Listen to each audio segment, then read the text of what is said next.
My name is Hannah, 32 years old, a nurse in a New York hospital. I still vividly remember the night when the chandelier's dazzling light poured over the dinner table, wine shimmering in crystal glasses, and laughter echoing through the private room of an upscale Italian restaurant in Manhattan. It was my sister Lauren's 34th birthday, and it was also the night I realized most clearly: in this family, my place has never been considered equal. I was used to being overlooked, but that night, the humiliation was no longer a smoldering ember. It erupted into a public fracture in front of all our relatives. Lauren entered the party like a star on the red carpet. Her silver silk dress clung to her frame, her crystal-encrusted heels catching the light with every step. Gasps of admiration followed her every move. I sat at the corner of the table, in a simple black dress I'd bought on clearance. No one bothered to ask how I got there. I was merely a background prop in a scene where Lauren was the star. I'd learned to sit quietly, smile, and listen, but even silence can be exploited. As the appetizers dwindled, my mother stood up.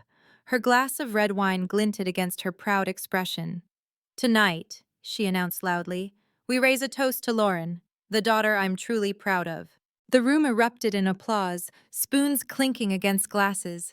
Some relatives were so moved they wiped tears from their eyes. I clapped too, mechanically, but my palms felt ice cold. The smile on my face was like a fixed carving, growing more painful the longer it lingered. I might have stayed silent once again, if not for what happened next. A waiter approached, polite and composed, holding a brown leather folder. He bowed slightly and placed it in front of me. "Ma'am, the bill, $1,980. For a moment, I thought I misheard, but the numbers were clear. Every bottle of wine, every entree, every dessert meticulously listed. The cost of the entire party for over 20 people was now in my hands. I looked up, seeking confirmation. My father turned away, his eyes glued to his glass as if it held some profound secret. Lauren was still beaming, clinking glasses with her friends. And my mother, she leaned in close, her whisper sharp and cold. "Go on, Hannah. Pay it. It's the least you can do for your sister." A cold dagger pierced through me. That bill wasn't just money. It was a verdict. It reminded me that in my mother's eyes, my only role was to carry the load, to provide, to be the silent shadow that propped up Lauren's spotlight. My throat tightened. For years, I'd endured. From wearing Lauren's hand-me-downs to working night shifts to pay for college while she was fully funded. I was used to being pushed aside, but this time, the humiliation unfolded in front of relatives, friends, and witnesses who stayed silent. A whisper came from across the table. "Is Hannah really paying for everything?" A relative shook their head, looking sympathetic. I caught the waiter's eyes, hesitant, yet tinged with pity, as if asking, "Are you okay?" My trembling hand rested on the table. A heat surged in my chest, no longer shame but anger, a clear, long-suppressed rage. I stood up.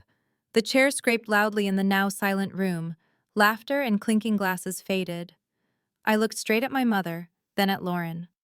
My voice rang out, unfamiliar even to myself, calm but resolute. "If she's the pride of the family, let her pay for herself." For a moment, the room froze. My mother's jaw dropped, disbelief etched on her face. Lauren stopped laughing, her eyes wide. My father coughed awkwardly, trying to break the tension but failing. I opened my purse, pulled out a few bills, and placed them on the table. "This is my share. 1 seltzer, 1 salad, and a tip. The rest, let the family's pride handle it." I closed the leather folder, pushed it toward my mother, and turned to leave.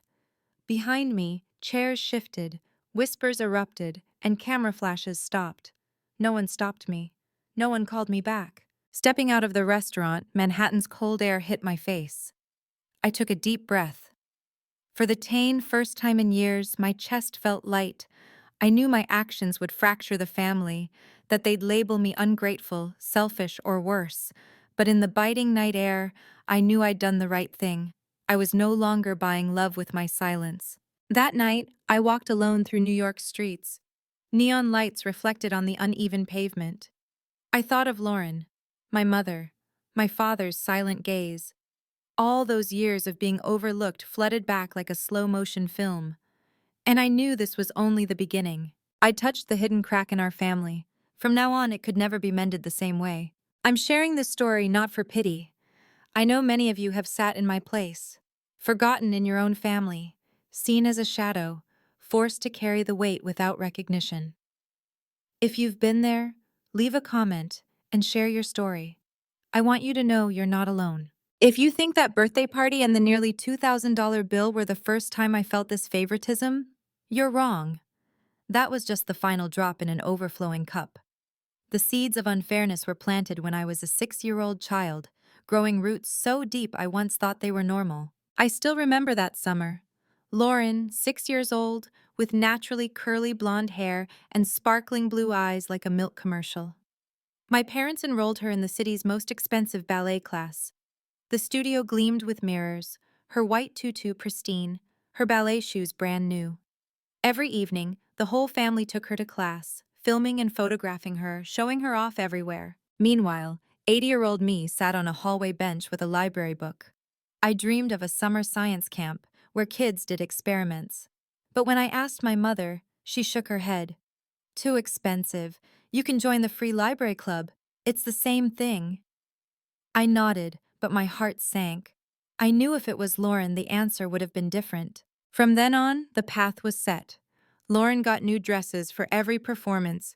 I wore her hand-me-downs, learning to hem pants that were too long. She was called our little angel.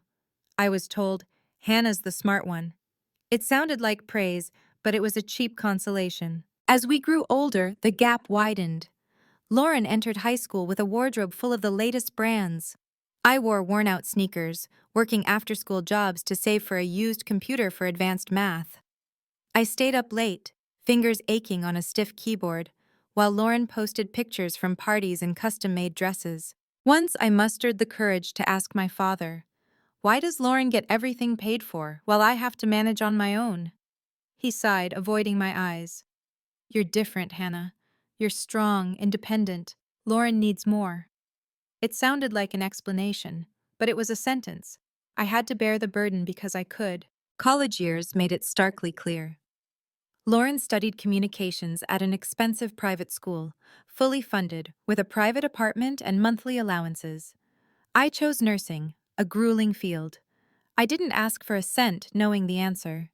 I lived in a cramped Brooklyn apartment with 3 roommates, attending classes by day and working night shifts at a nursing home. I'd cry alone at our tiny kitchen table, surrounded by the smell of cheap ramen, wondering, did I do something wrong from the start? Was it because I wasn't as radiant as Lauren that I had to fend for myself? But then I'd wipe my tears, put on my coat, and keep going. Meanwhile, Lauren shone. Photos from Malibu beaches, videos of glamorous parties, my mother's glowing posts. So proud of my daughter chasing her dreams. My graduation photos got a scene or a curt "congrats, honey." I learned my parents' love wasn't evenly split. It was portioned out by brightness. The brighter you shone, the more you got. Lauren was their sun. I was the quiet shadow hiding sweat and tears to keep her light burning. But the irony is this: because I had to fend for myself, I learned to survive. I valued every paycheck, stood tall without a safety net. I grew not from being pampered, but from being left behind. That strength prepared me for the moment I stood up at that birthday party. When my mother placed that $1,980 bill in front of me, it wasn't just money. It was a replica of years of piled-up unfairness, a miniature of my childhood and youth spent paying for Lauren's freedom to soar. I couldn't take it anymore, so I stood up, breaking the cycle that had weighed me down for decades. I'm not sharing these memories to complain, but to show that every rebellion has a reason. No one explodes over a single bill. It's the result of layers of injustice, day after day, year after year.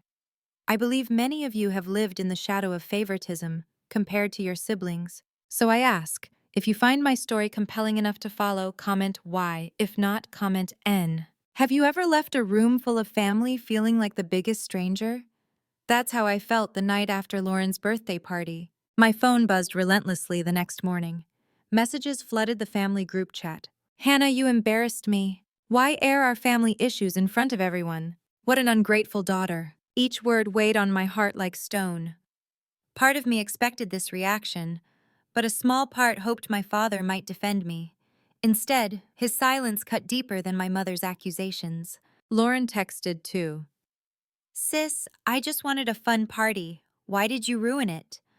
Her words were light, but they carried the blame for dimming her spotlight. I tossed my phone onto the bed and sank to the floor. My body trembled, not with regret, but with the exhaustion of years of carrying this weight. I thought of my mother's cold stare as she handed me the bill, my father's averted nod, Lauren's carefree laughter as the burden fell on me. I told myself, I'm done buying love, I'm buying my peace. That evening, I went to Ethan's apartment. He opened the door, saw my red eyes, and pulled me into a silent hug. He didn't need to ask. He knew another family storm had hit. "How do you feel?" Ethan asked softly as we sat in his living room. "Guilty, but relieved," I said with a bitter smile. "I've never stood up to Mom like that. But now, they see me as a traitor." Ethan listened without interrupting, his eyes warm but his voice firm. "You didn't betray anyone. You protected yourself. Setting boundaries isn't selfish, it's necessary." I looked at him, trying to believe it, but my mother's voice echoed, "Ungrateful." My father's, "Don't embarrass the family, Lawrence. You ruined my party." "You?" Ethan took my hand. "You've lived your whole life for them. It's time to live for yourself." His words anchored me in the storm. I took a deep breath, feeling space in my chest to breathe for the first time. But my family didn't stop. They applied pressure in familiar ways. A week later, my mother called, her voice falsely sweet. "Hannah, don't be mad at me. You know Lauren's sensitive. Apologize and let's keep the peace." I bit my lip. "Mom, I'm not apologizing for paying my share. I'm done being the family wallet." She paused, then her tone hardened. "I'm disappointed in you. Do you think money matters more than family?" My voice shook but held firm. "No, Mom, respect matters more." She didn't reply. I knew her silence was her punishment. The pressure wasn't just from her. My father tried his half-hearted approach. "Hannah," he said at a coffee shop, "we're getting old. We don't want to see you girls fight. You're the younger one. Give in a little, keep things calm." I looked at him, seeing the exhaustion in his eyes. He wasn't cruel, just cowardly. All his life he chose silence over confronting my mother's blatant favoritism. Now he wanted me to stay silent for the sake of peace. "Dad," I said slowly, "silence isn't peace. It's how injustice survives." He stirred his coffee, looking down, saying nothing. The strongest pressure came from Lauren. One night she showed up at my apartment, tears streaming down her face. "Hannah, you know Mom has a temper. Why do you keep fighting? Do you know how humiliated I was?" I clenched my jaw. "Have you ever considered how humiliated I've been all these years? When everyone praised you, and I was just the one who paid, the shadow?" Lauren faltered. She couldn't deny it, but she didn't admit it either.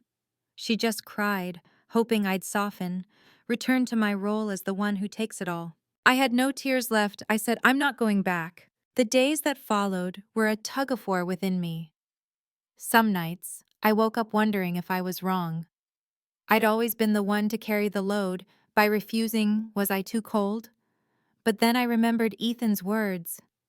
Setting boundaries isn't selfish. I started writing down what I wouldn't accept anymore. No more paying for the whole family. No more belittling comparisons. No more silence in the face of injustice. I taped the list to my bedroom mirror, a daily reminder. For the first time, I felt the power to say no. And that power brought something unfamiliar: peace. But that peace didn't last long.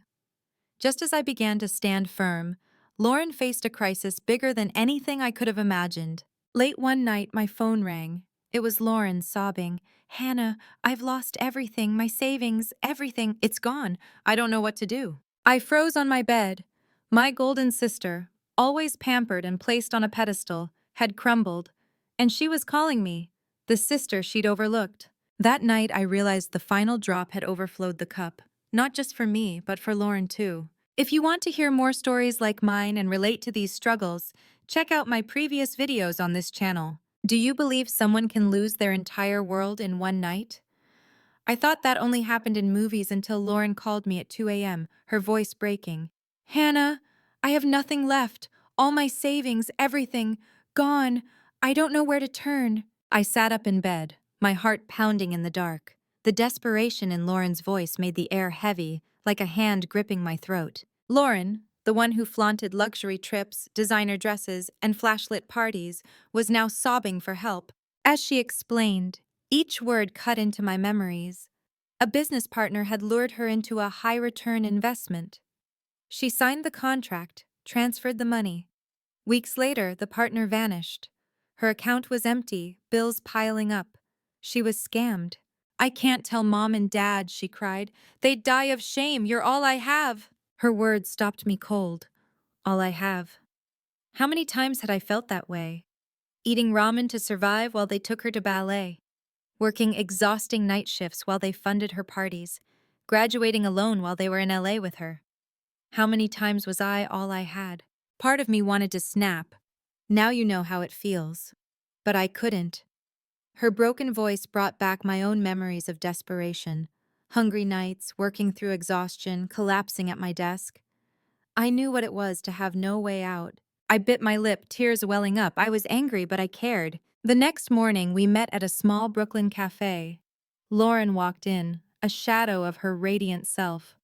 Her hair was a mess, her makeup streaked, her eyes swollen from crying. She carried a bag of documents, proof of the money she'd lost, worthless contracts.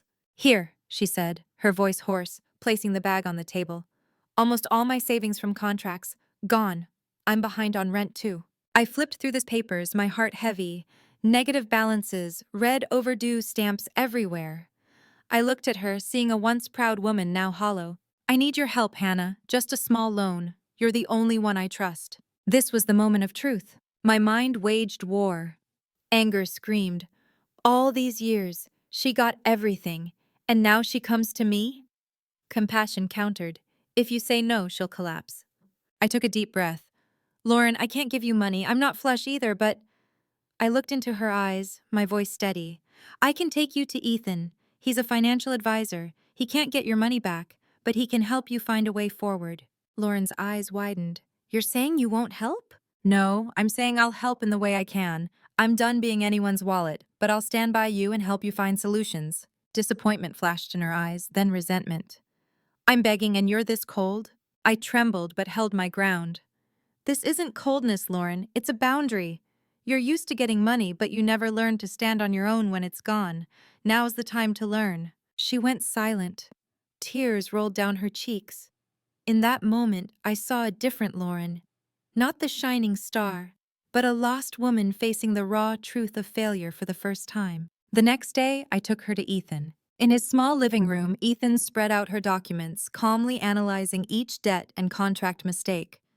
Lauren sat curled up, her face a mix of shame and confusion. "You lived off incoming money without planning for when it stops," Ethan said, not unkindly but firmly. "Now we need a plan. Cut spending, negotiate debts, find a steady job instead of chasing short-term contracts. It's tough, but it's doable." I sat quietly, watching. Lauren bit her lip, listening. Her eyes were wet, but this time not just from despair. She was beginning to see a truth she'd never faced. Money isn't love, and the one person by her side in her darkest moment was me, the sister she'd overlooked. As we left, Lauren hugged me tightly outside the door. Her voice broke. "Hannah, you didn't give me money, but you gave me something better. You stood by me. Thank you." I stood frozen, hugging her back, my eyes stinging. I didn't know what the future held, but I knew Lauren had finally seen me. Not as a shadow, not as a wallet, but as a person. That night, back in my apartment, I sat by the window watching the city lights flicker. A strange feeling settled in. Not quite victory, not quite forgiveness, but calm. I'd refused to be the financial savior, but I hadn't turned my back. I'd chosen a third path, standing by her without losing myself. I told myself, maybe this is the start of real change. But would Lauren have the strength to walk this path, or would she fall back into old habits? I didn't know the answer. All I knew was that our story had taken a new turn. Have you ever sat across from someone your family always celebrated, now trembling, struggling to start from zero? I sat in Ethan's small living room, watching Lauren, my sister, stare at her hands, wringing them together, looking more fragile than I'd ever seen her. Ethan opened his laptop, spreading out notes and spreadsheets. He didn't sugarcoat or coddle like our mother did with Lauren. His voice was calm, clear. Lauren, you've lost all your savings. That's the truth. The second truth is, you can rebuild if you're willing to face it.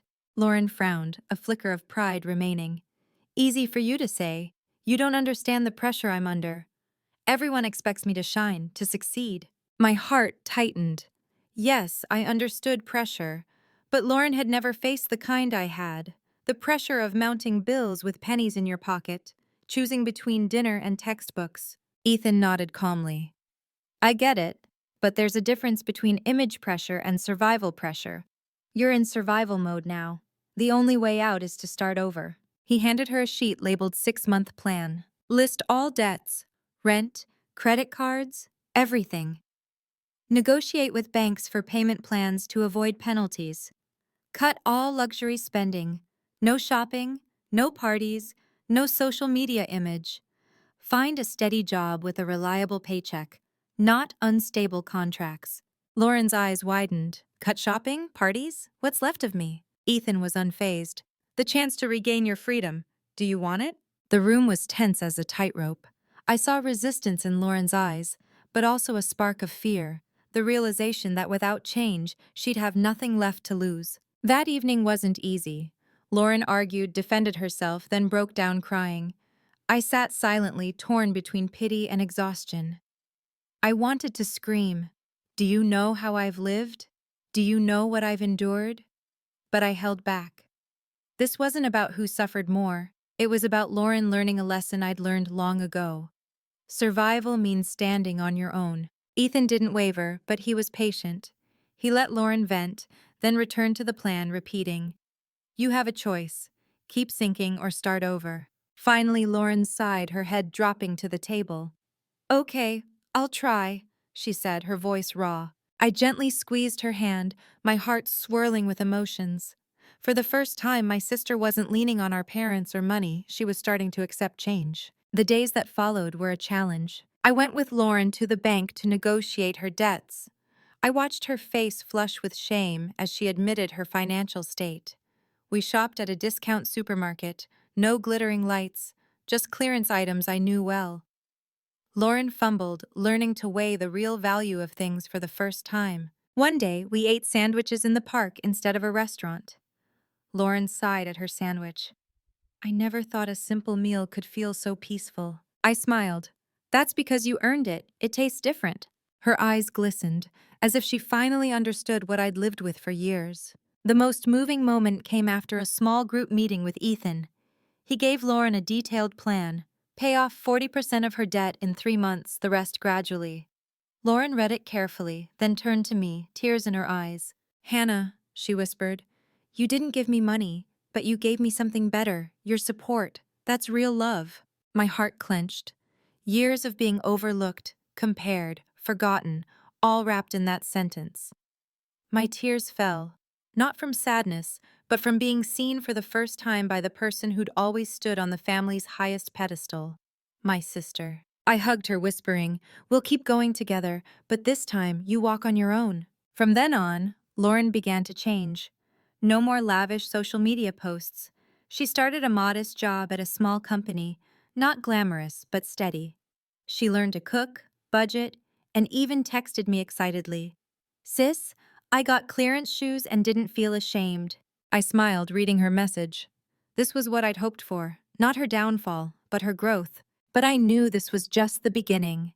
For real change, Lauren had to face our mother, the one who'd pampered and placed her on a pedestal her whole life. And I had to face my mother too, to finally say real love isn't favoritism, it's fairness. Have you ever walked into a room that once suffocated you, only to find it surprisingly easy to breathe? That's how I felt at Lauren's next birthday, a year after the $1,980 bill shook our family. No more fancy Manhattan Italian restaurant, no chandeliers or flashing cameras. Instead, we sat in Lauren's small Brooklyn apartment with store-bought cake, salad, and hot pizza in cardboard boxes. The simplicity felt good, lighter than any lavish party. Lauren was different. No sparkling gown, no heavy makeup. She wore a beige sweater, her hair tied back, her face natural and approachable. Her smile wasn't for show, it was for sharing. Everyone chatted around the table, the mood lively. I listened, cautious but hopeful. The scars of favoritism lingered, but a flicker of belief in change grew. Then unexpectedly, Lauren stood up. The room went silent. I braced myself, memories of last year's party rushing back, when my mother toasted Lauren as the daughter I'm truly proud of. I was ready to hear something familiar, to fade into the background again. But Lauren looked right at me, her voice trembling but clear.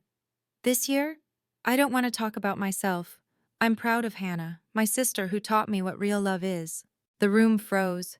My heart pounded. For a second, I thought I misheard. But Lauren's eyes were steady, filled with sincerity I'd never seen before. My mother's eyes widened, her lips trembling. My father stood up, his voice hoarse with emotion. Hannah, I'm sorry. I've been silent too long.